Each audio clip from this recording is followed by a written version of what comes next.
porque Lucas disse mais sobre oração do que qualquer outro evangelista. Ele mostra Jesus em oração nos momentos mais importantes da sua vida. E por último, nessa introdução, é importante destacar que os relatos no Evangelho de Lucas e no livro de Atos dos Apóstolos são escritos a partir de duas premissas importantes: a premissa histórica e a premissa teológica. Assim, Lucas é tanto historiador como teólogo.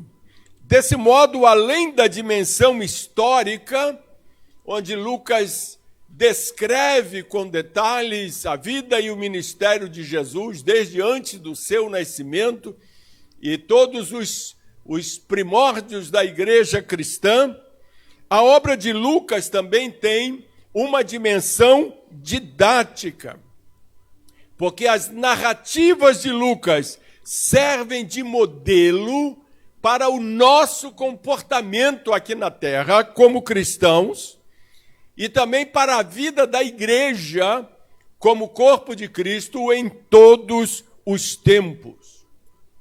Lucas descreve a capacitação do Espírito Santo no ministério de Jesus e também no ministério da igreja. E a unção do Espírito Santo que repousava em Jesus também foi concedido à igreja. Esse é um paralelo muito importante e relevante que Lucas nos apresenta em seus livros. Atos capítulo 2, versículos 32 e 33, mostra bem isso, quando diz assim: foi esse Jesus que Deus ressuscitou, e todos nós somos testemunhas disso.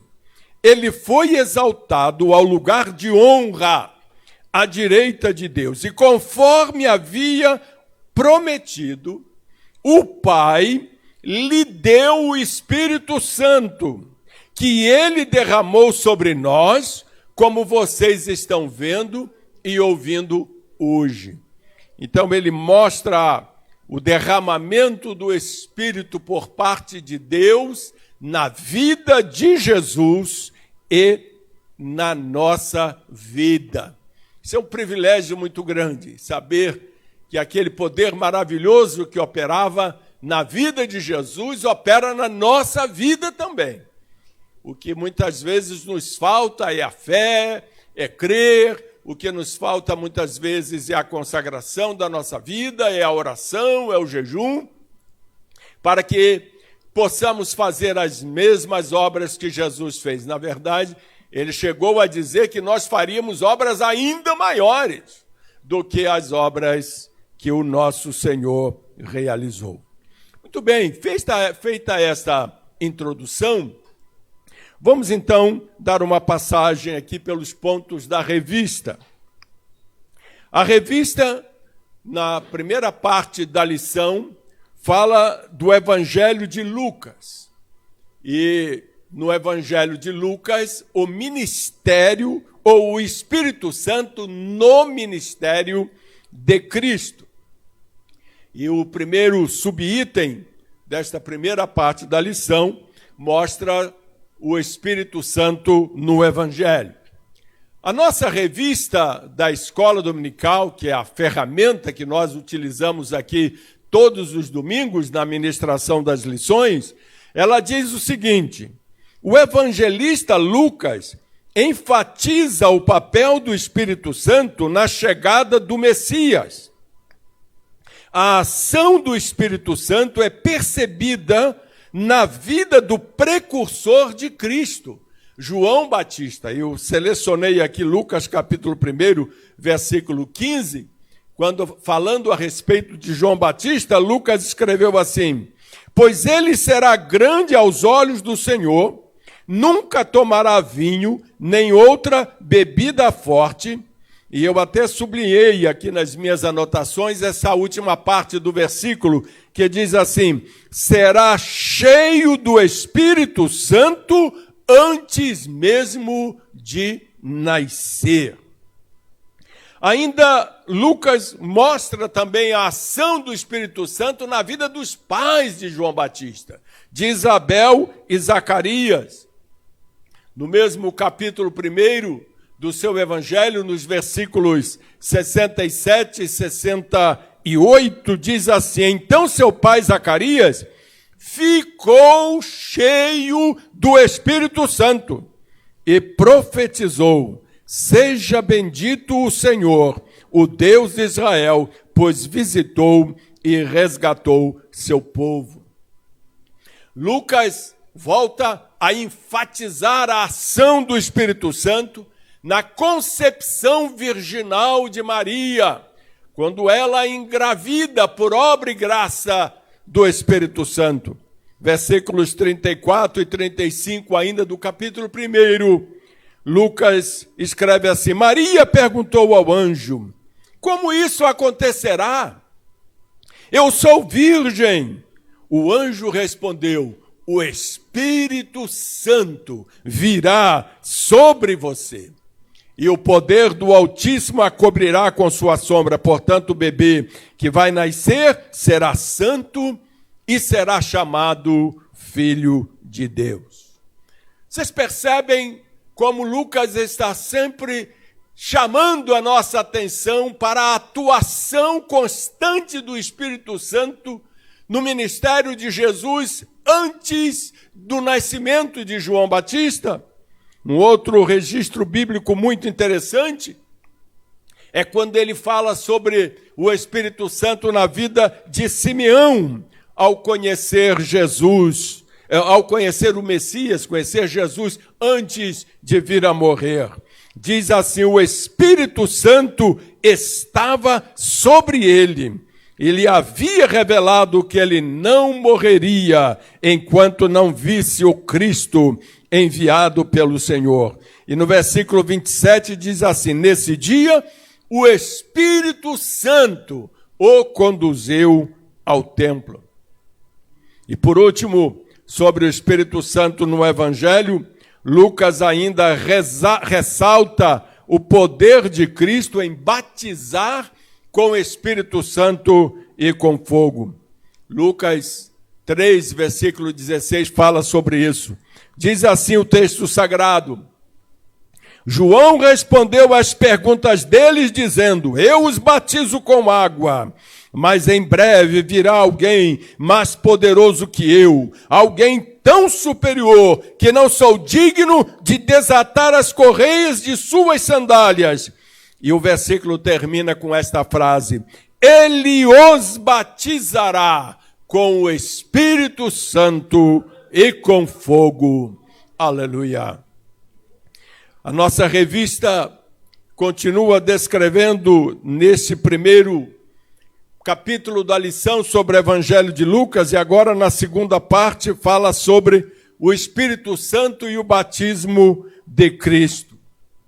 Diz a nossa revista: ao descrever o batismo de Jesus no Jordão, no capítulo 3, versículos 21 e 22, Lucas informa que, diz o texto sagrado, que enquanto Jesus orava, o céu se abriu e o Espírito Santo desceu sobre ele, em forma corpórea, como uma pomba, e uma voz do céu disse: você é meu filho amado. O Espírito Santo no batismo de Jesus. E a nossa revista conclui o comentário dizendo assim: a descida do Espírito Santo e a voz que identificava Jesus como Filho de Deus marcou o início do ministério público de Jesus e também serviram como sinal para João Batista confirmar que Jesus era o Cristo, o enviado de Deus. E se havia ainda alguma dúvida no coração de João a respeito de Jesus como o enviado de Deus para salvar o mundo, naquele momento em que o Espírito Santo desce sobre o Senhor, no momento do batismo, toda dúvida desapareceu do coração de João Batista. E em terceiro lugar, a respeito do Espírito Santo no ministério de Cristo, a nossa revista, o nosso comentarista, o pastor Douglas, fala sobre o Espírito Santo no momento da tentação de Jesus. A nossa revista diz assim: após o batismo nas águas e cheio do Espírito Santo, Jesus foi conduzido pelo Espírito Santo ao deserto. E lá foi tentado pelo diabo durante 40 dias. E o nosso comentarista continua: nesse período manteve a comunhão com o Pai e se fortaleceu por meio da oração e do jejum. A vitória do Senhor sobre a tentação demonstra que ele estava capacitado para cumprir o seu ministério. Cristo venceu o diabo pelo poder do Espírito Santo e pela palavra. E Lucas termina o relato da tentação de Jesus em Lucas capítulo 4, versículo 14. Olha como Lucas termina o relato da tentação de Jesus. Ele escreveu assim: então Jesus, cheio do poder do Espírito, voltou para a Galileia. Só por esse primeira parte do comentário da nossa revista, já deu para nós percebermos com clareza como Lucas realmente estabeleceu as bases do movimento pentecostal em todo o mundo, sobre a ação do Espírito Santo em João, em Jesus, na sua tentação, em toda a sua caminhada ministerial aqui na terra. E então, feito isso, a nossa lição viaja agora de Lucas para o livro de Atos dos Apóstolos. E o comentarista coloca como subtítulo como título dessa segunda parte da nossa lição, Atos dos Apóstolos, o Espírito Santo no ministério da igreja. E então, ele fala sobre o Espírito Santo em Atos, a promessa cumprida no Pentecoste e a expansão da igreja primitiva. Vejamos o que a nossa revista fala sobre o Espírito Santo em Atos. Diz o comentarista: Lucas inicia a narrativa de Atos com Jesus instruindo os discípulos a esperarem o revestimento de poder do alto através do batismo com o Espírito Santo. Então percebam os irmãos que logo no início do escrito, ao escrever o livro de Atos, já há em Lucas, no coração de Lucas, uma preocupação de enaltecer a importância da obra do Espírito Santo na vida da igreja que nasceria alguns dias depois. E ele escreve logo no primeiro versículos, nos versículos 4 e 5 de Atos, diz assim Lucas: não saiam de Jerusalém, disse Jesus, até o Pai enviar a promessa, conforme eu lhes disse antes. João batizou com água, mas dentro de poucos dias vocês serão batizados com o Espírito Santo. Aleluia. Portanto, irmãos, Lucas confirma que o derramamento do Espírito era a capacitação necessária para a evangelização dos povos nas palavras do próprio Cristo. Nem sempre nós pentecostais compreendemos isto. Nem sempre nós entendemos isto, que o derramamento do Espírito Santo na nossa vida não é para nós falarmos línguas estranhas apenas. Não tem esse propósito de dar glória a Deus. Não tem o propósito de nos gabarmos. Eu sou batizado com o Espírito Santo. O propósito não é esse. Jesus deixa isso claro em Atos capítulo 1, versículo 8. Vocês receberão poder quando o Espírito Santo descer sobre vocês. Amém. Glória a Deus. Mas Jesus continua. E serão minhas testemunhas em toda parte, em Jerusalém, em toda a Judéia, em Samaria e nos lugares mais distantes da terra. Esta é a visão de Deus para o mundo. Ele espera que a sua igreja, através do derramamento do Espírito Santo na vida dos seus membros, leve esta palavra a todos os cantos da terra. Naqueles lugares para onde o Espírito Santo nos dirigir, para onde Deus nos orientar, nós vamos então seguir no propósito do Senhor de expandir o Evangelho por toda a face da terra. Portanto, meus irmãos, Atos registra a ação do Espírito na inauguração histórica da igreja como agência de Cristo. Trata-se, na verdade, a igreja é, na verdade, continuação da obra de Jesus. E nós damos continuidade à obra de Jesus através da capacitação do Espírito Santo. Nós somos capacitados pelo Espírito Santo para continuar o que Jesus começou. E Jesus é tão generoso conosco a ponto de dizer, olha, vocês vão fazer obras ainda maiores do que essas que eu estou fazendo aqui.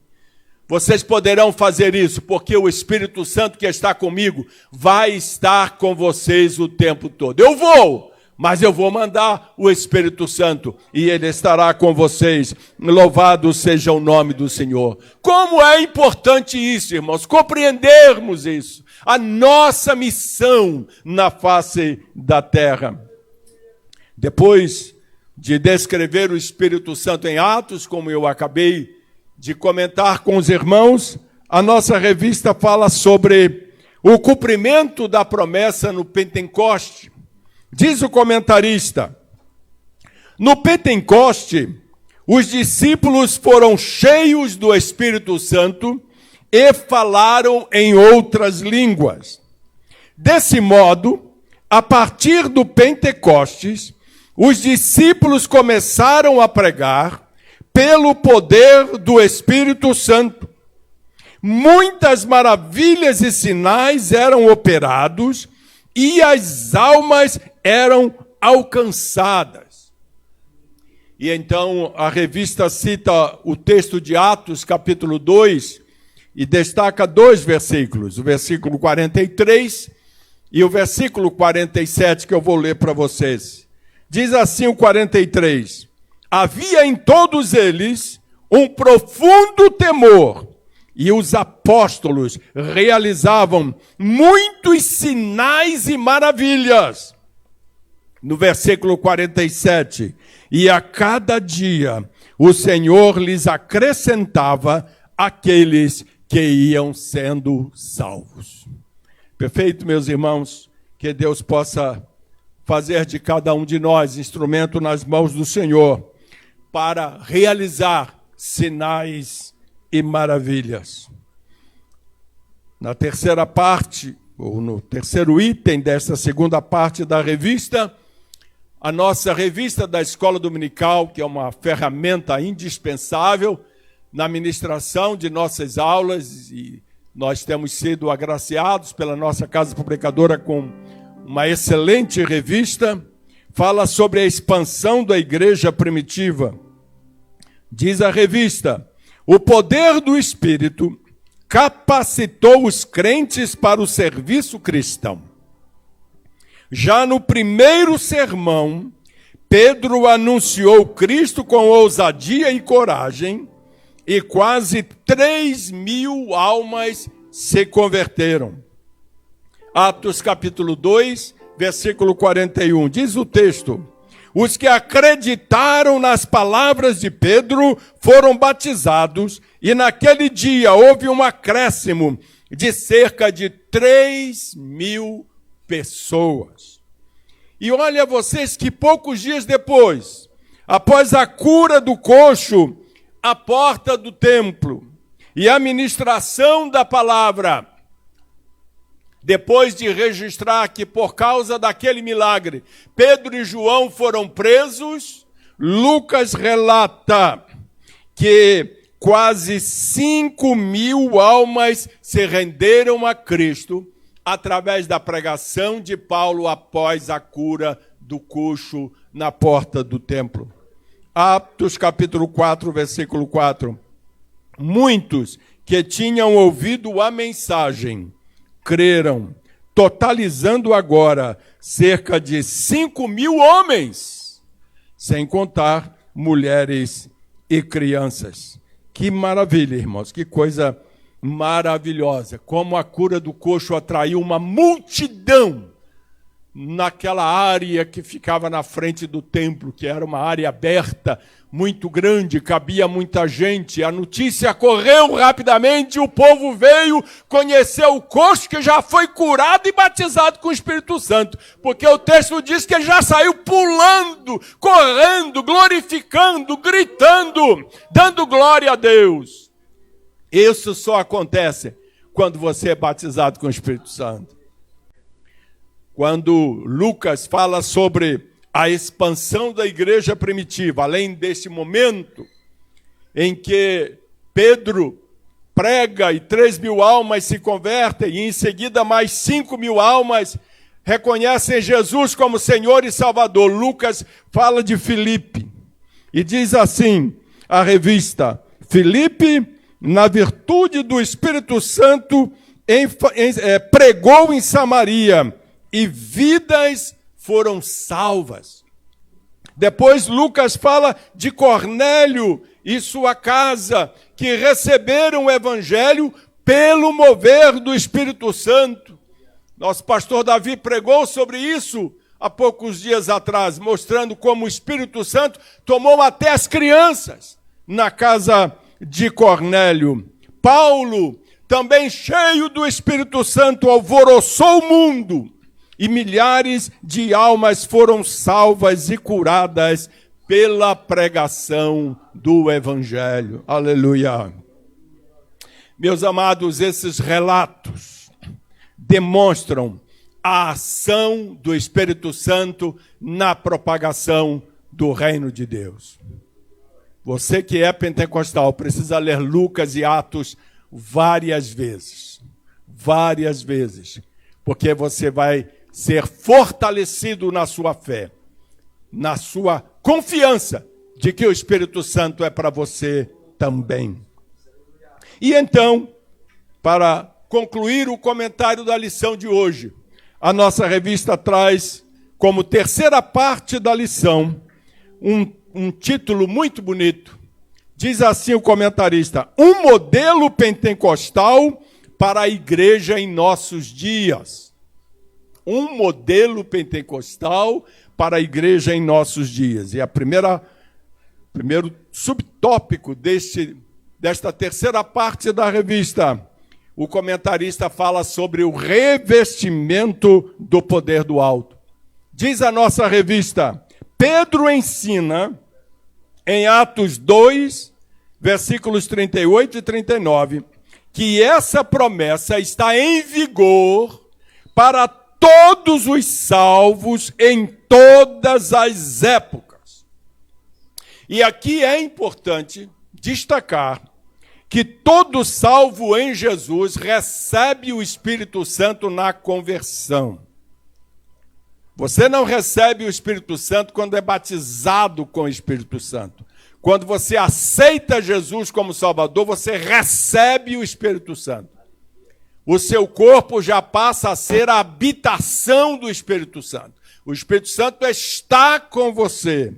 Porém, o batismo no Espírito Santo é algo distinto do novo nascimento. significa o recebimento de poder espiritual para 3 finalidades. Quais são as finalidades desse poder espiritual que recebemos através do batismo com o Espírito Santo? O primeiro é realizar a obra de expansão do Evangelho. O segundo é para uma vida cristã vitoriosa. E o terceiro é para você ser um adorador que adora a Deus mais profundamente. Uma adoração mais profunda, mais autêntica, mais verdadeira. Louvado seja o nome do Senhor. Em segundo lugar, sobre o modelo pentecostal para a igreja, além de falar sobre a importância do revestimento do poder do alto, a revista fala sobre as línguas como evidência inicial. Atos, ou Lucas em Atos, relata que no Pentecoste os discípulos falaram línguas. Em Cesareia, o centurião e a família falaram línguas. Os irmãos em Éfeso falaram línguas. Em Samaria e na vida de Paulo, as línguas estão presentes. Assim sendo, irmãos, o falar em línguas é a evidência do batismo com o Espírito Santo. Em 1 Coríntios capítulo 13, versículo 8, Paulo diz que as línguas só cessarão quando Jesus voltar. Por isso a instrução bíblica diz, em 1 Coríntios 14, 39, portanto, meus irmãos, anseiem profetizar e não proíbam o falar em línguas. Aleluia. E para concluir, a nossa revista fala sobre a plenitude do Espírito Santo. Diz o pastor Douglas, nosso comentarista nesse trimestre, a experiência pentecostal não ficou restrita ao tempo dos apóstolos. E ele cita Atos capítulo 2, versículo 39. O que diz Atos 2, 39? Essa promessa é para vocês, para seus filhos e para os que estão longe. Isto é, para todos que foram chamados pelo Senhor nosso Deus. Portanto, irmãos, essa promessa aponta para o início da dispensação do Espírito Santo e mostra que o derramamento será contínuo até o glorioso e grandioso dia do Senhor. Portanto, quando a revista destaca a importância da plenitude do Espírito Santo, está nos ensinando que a plenitude do Espírito Santo abrange, primeiro, o batismo no Espírito Santo. Em segundo lugar, a manifestação do fruto do Espírito, que está lá em Gálatas 5:22. E terceiro, a plenitude do Espírito Santo abrange as manifestações espirituais, tais como profecias, sonhos, visões, sinais e milagres. Assim, meus irmãos, o Espírito permanece em ação na vida da igreja. É Ele que capacita, é Ele que conduz o povo de Deus. E em razão disso, a Bíblia ensina, em Efésios 5:18, sejam cheios do Espírito. Aleluia! Sejam cheios do Espírito. Proclamamos esta manhã, pela autoridade da palavra de Deus, sejam cheios do Espírito. Que Deus abençoe grande e maravilhosamente a todos os irmãos. Amém.